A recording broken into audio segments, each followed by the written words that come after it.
Your characters are each quite different.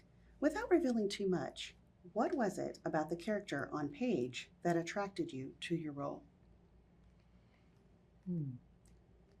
Well, she's climate scientist, so I love that she's both so smart but also really grounded and light and loose and free in a way that as an actor I don't often get the opportunity to play.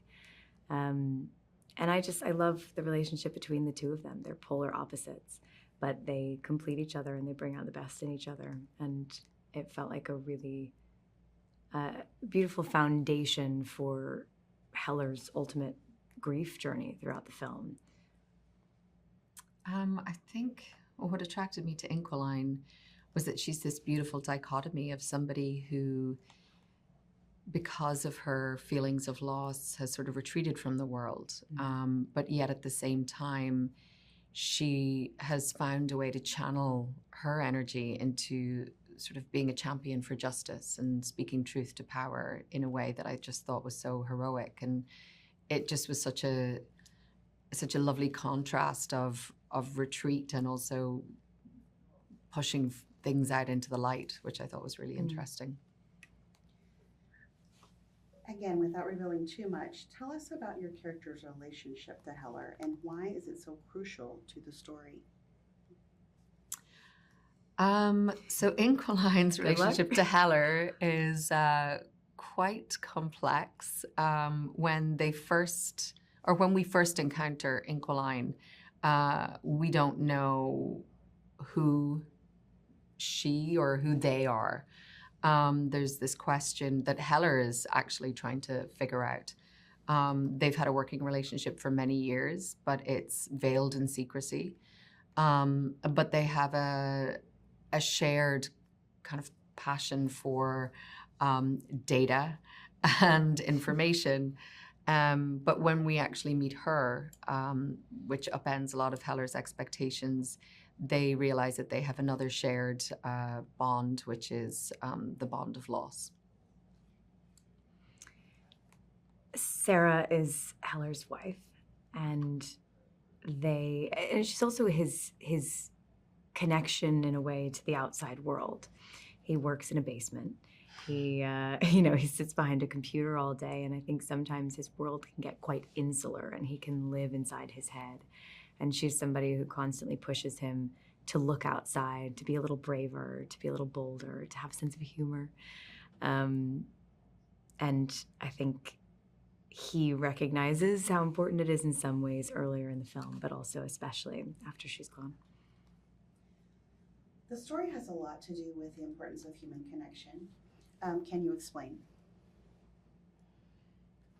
I think we see what happens to somebody in this film when their most important connection is taken from them, and how it can drive people to do such extreme things.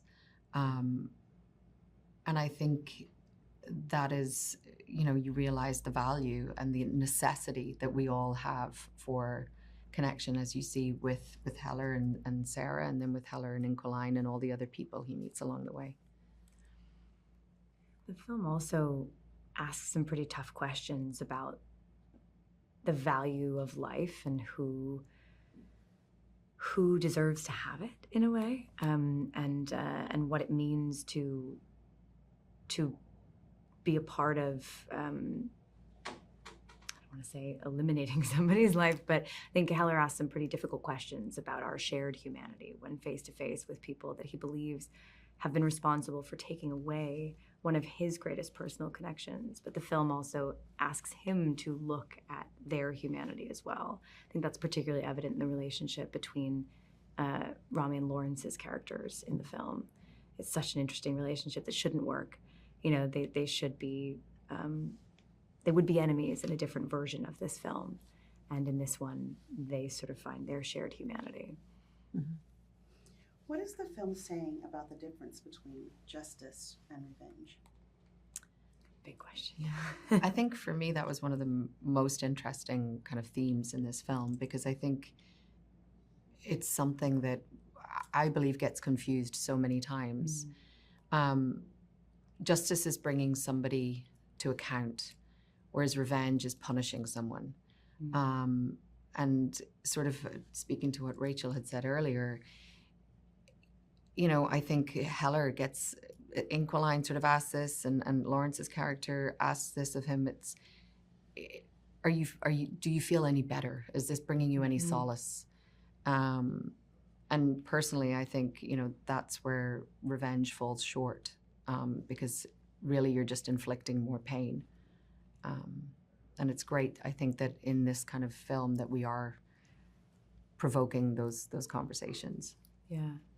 I mean, I couldn't have said it any better, but there's one moment in particular, without giving too much away, towards the end of the film, where he has an opportunity to come face to face with that question after having entertained it and explored it at a number of different points in the movie. There's sort of one final face to face, and I think he finds his own answer to that question that's quite unexpected. A lot of this film follows Heller figuring out how to navigate that question his way, and not in a way that we've necessarily seen another hero in a movie like this do. And that rings true to the very end. Can you talk about the epic scope of the film and all the exotic international locations?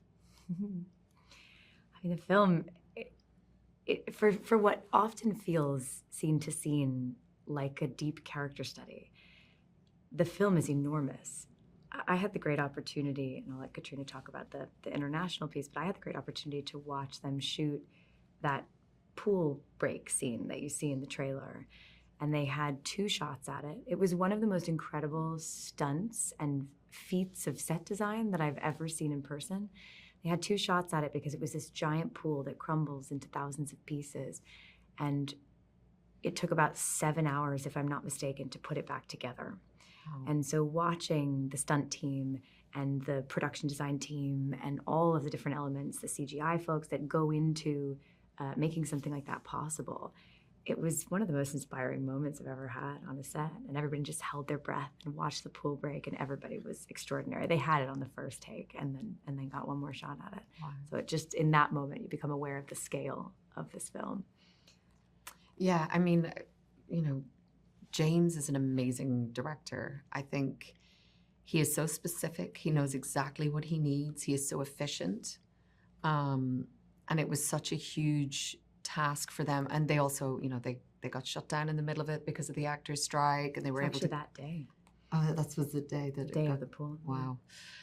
And then they were able to get it back up in record time. But I was shooting in Marseille. They'd already been in London and Paris. Then I joined them in Marseille. Then we all went to Istanbul. So that's a huge company move in so many different places. They were also stitching together interiors and exteriors that were shot in different places. But also they were losing locations all the time, because once that company moved, we're gone. So just to be able to watch how James was in absolute control of all that, and how the production design team and everybody were just so amazing. It was really inspiring. And shooting so much as well, but I think that just speaks to just the meticulous planning that was done, and how everybody was just on top of their A game. Yeah.